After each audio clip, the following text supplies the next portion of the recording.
Two companies can report identical profits, revenue growth, and market valuation. But when recession hits, one weathers the storm, while the other crumbles into dust. The difference is leverage. When a company borrows money, it creates fixed obligations. Revenue and profits will naturally fluctuate up and down, but lenders expect their interest payments exactly on time, every time. Look at this diagram showing two competing manufacturers. We will call them Company Alpha and Company Beta.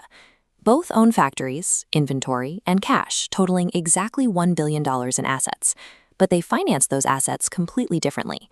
To measure this, we calculate the debt-to-equity ratio, which is a company's total debt divided by its shareholder equity.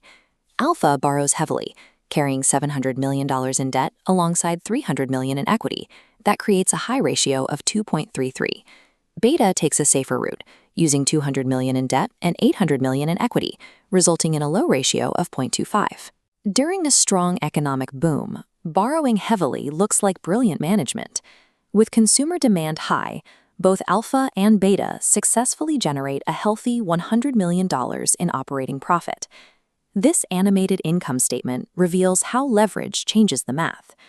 Because Alpha borrowed so much, it owes $40 million in annual interest. That leaves $60 million in profit. But because shareholders only invested $300 million initially, that $60 million yields a highly attractive 20% return on equity. Now look at Beta's column. Beta owes only $10 million in interest, leaving a higher actual profit of $90 million. But because that profit is spread across $800 million of shareholder equity, the return on equity is much lower, at 11.25%. Many investors look at these two numbers and immediately buy shares of Alpha. They assume management built a stronger business. In reality, Alpha simply replaced shareholder capital with borrowed money, artificially inflating investor returns while economic conditions remain perfectly stable. The true cost of that leverage remains hidden until the economic weather turns, a recession hits, and consumer spending drops. Instantly, operating profits for both companies are cut exactly in half, falling from $100 million down to $50 million. We can see the damage on this updated income statement. Alpha's operating profit is now $50 million, but lenders do not care about recessions. That $40 million interest payment is fixed. After paying the bank, Alpha's final profit shrinks to just $10 million, an 83% collapse. Beta absorbs the exact same shock easily. Their operating profit drops to $50 million, but their fixed interest burden is light, only $10 million. A comfortable $40 million remains before taxes. Experienced analysts track this vulnerability using the interest coverage ratio. This metric measures exactly how many times a company's operating profits can pay its annual interest obligations. Looking at these gauges after the recession, Beta's coverage sits at a robust 5. They can pay their interest 5 times over.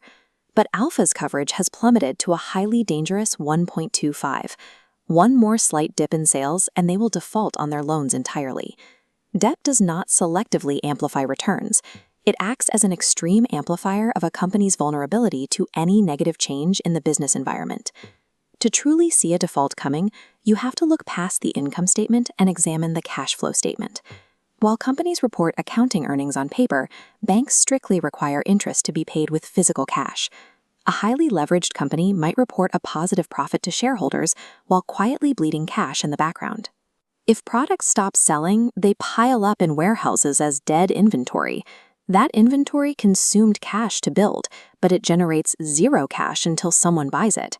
When the cash stops flowing in from customers, the company physically cannot meet those unyielding banking obligations. The liquidity window slams completely shut. Investors focusing exclusively on standard earnings reports miss this underlying catch drain entirely. This is why heavily indebted corporations frequently declare bankruptcy only weeks after reporting quarterly profits. Another diagnostic tool is the debt-to-EBITDA ratio, which compares total debt to earnings before interest, taxes, depreciation, and amortization. It estimates how many years of pure operating earnings a company would theoretically need to repay its principal debt entirely. But even a low ratio can mask the final, uncontrollable variable of corporate leverage, interest rate risk. Corporate loans eventually mature and must be refinanced. A highly leveraged company that barely survives a recession can still be destroyed a year later if forced to roll over old 3% debt at a new rate of 8%. The interest expense doubles or triples overnight, wiping out any remaining cash flow. We saw this structurally play out in the airline industry. Airlines require enormous debt loads to purchase expensive fleets. When the demand shock of the global pandemic hit, passenger revenue collapsed. But the fixed aircraft lease payments and debt servicing costs remained, instantly overwhelming their balance sheets. Contrast those heavy physical assets with a company like Microsoft. Microsoft occasionally issues billions in debt, but they generate predictable, recurring cash flows from software subscriptions. That operational stability allows them to carry massive debt structures safely. The ultimate penalty for ignoring this math occurred during the 2008 financial crisis. Major banking institutions operated with enormous leverage ratios. Because they used so much borrowed money, a minor dip in underlying housing asset values erased their shareholder equity entirely. Corporate debt ratios are measurements of strategic flexibility. Businesses rarely fail from a lack of optimism or from bad product ideas. They fail because the cash runs out while the debt remains rigidly fixed.